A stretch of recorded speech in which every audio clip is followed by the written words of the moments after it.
All right, so section 11.2, polar and nonpolar molecules. So what we're going to be looking at with this is we're going to be looking at and comparing polar bonds as well as polar molecules and reconciling what it means to be or to have a polar bond and not be a polar molecule and how basically that works out. So first of all, dipoles.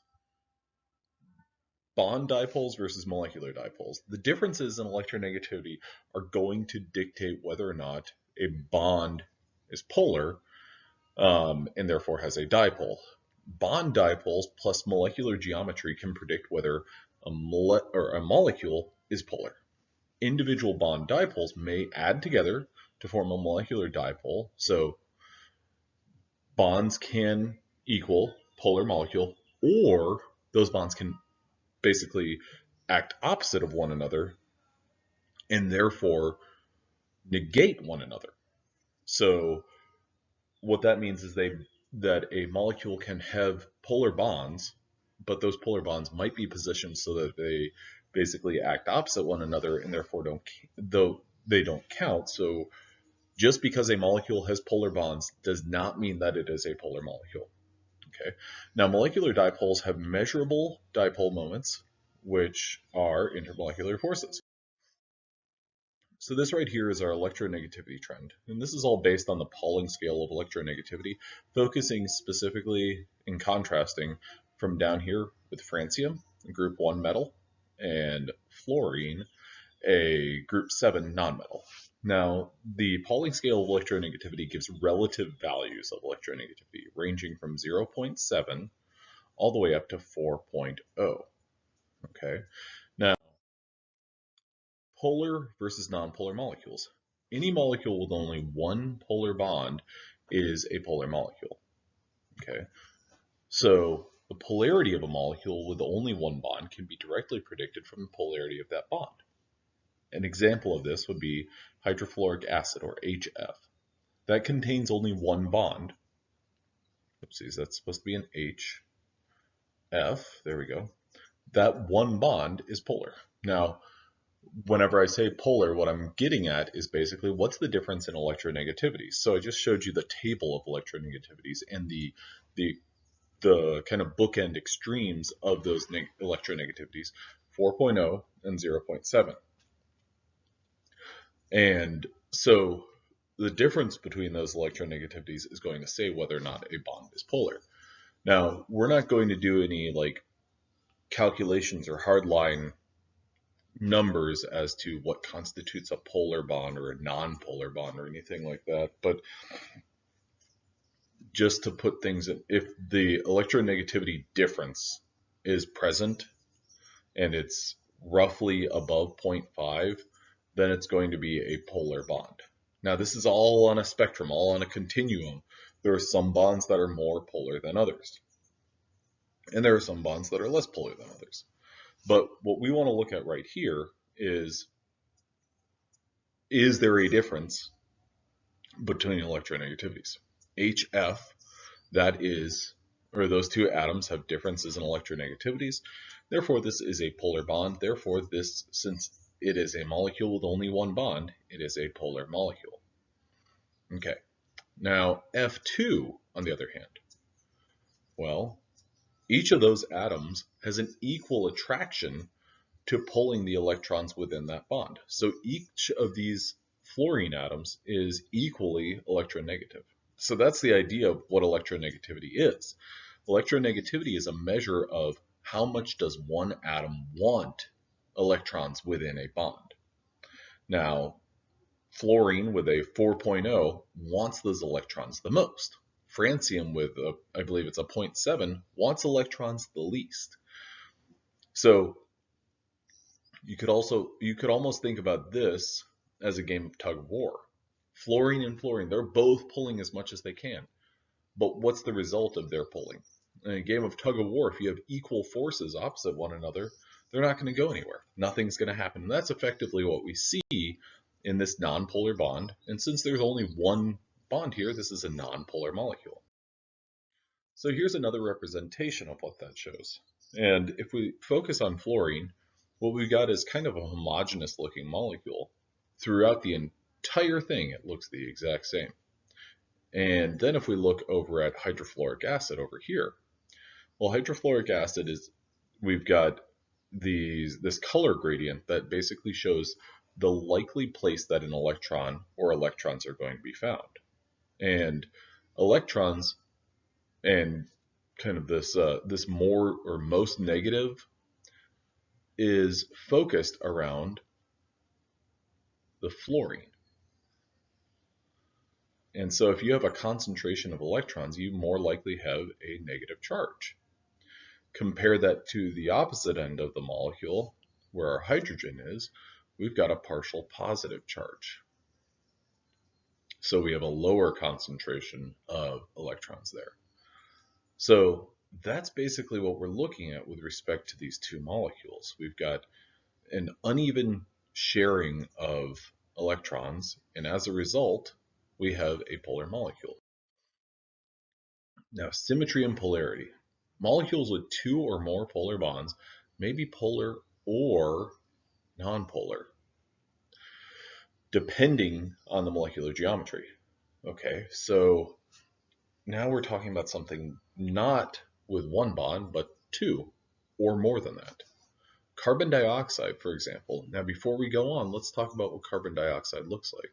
It's got a pair of double bonds. Carbon at the center, and we've got all these electrons over on the oxygen. But we actually don't care too much about those electrons on those oxygens. Instead, what we're focused on is we are focused on this bond right here, or this double bond and this double bond. Now, these two bonds are double bonds, but they are completely opposite one another, and therefore they cancel one another out. Water, on the other hand, water looks like this.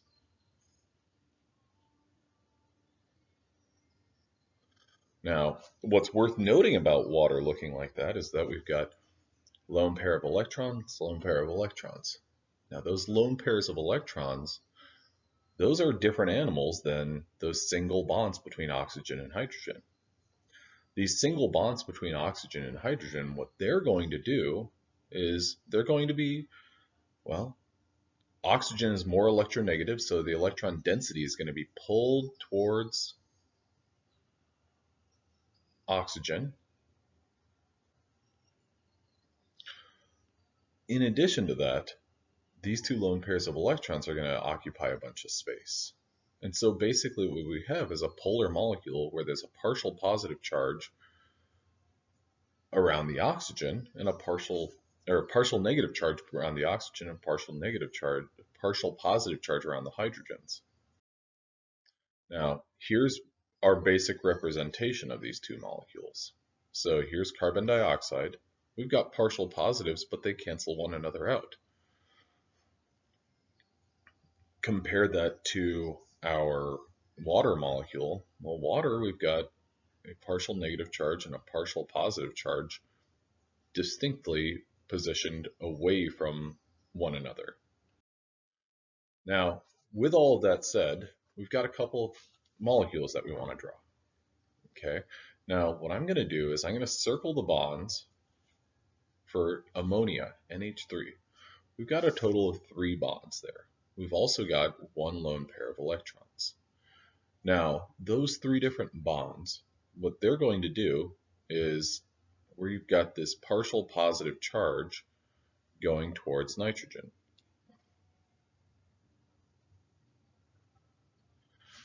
So we've got this negative kind of region around our nitrogen, and we've got this lone pair of electrons. Now, if you wanted to kind of have like a space filling model of this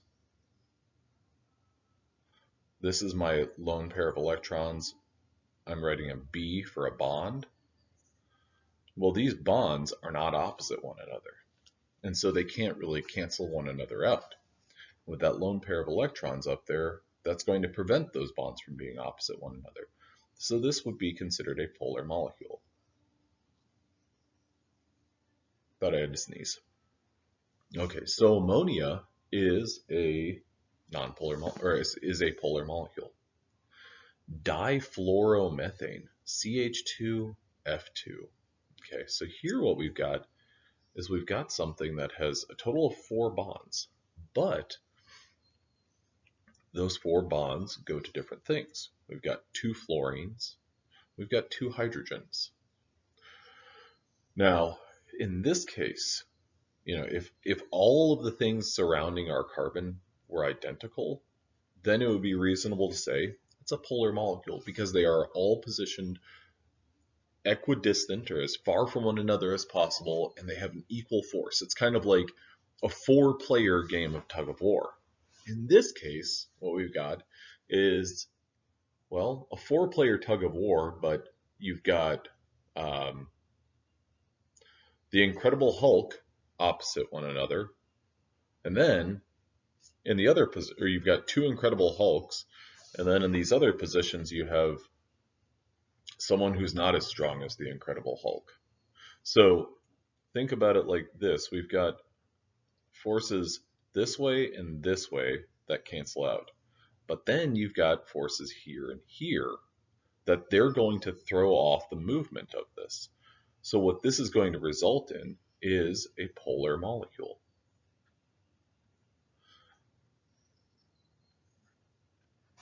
Because although they are all polar bonds, they are different polar bonds, so that's going to make it a polar molecule. All right, now we've got 2 other examples. Sulfur hexafluoride, SF6, bromine pentafluoride.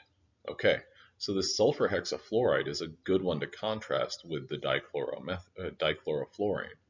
The reason for that is, well, we've got 6 fluorines and we've got a central sulfur. Okay, so we've got 6 absolutely identical bonds. Now what's going to happen with these bonds in 3D space? They're going to position themselves as far from one another as they possibly can. And what are they going to do to one another? They're going to cancel. So whether or not these bonds are polar or nonpolar almost doesn't really matter. These would be polar bonds, but all of these bonds, the forces that those fluorines are pulling with, they're going to cancel one another out. And so this is a non-polar molecule.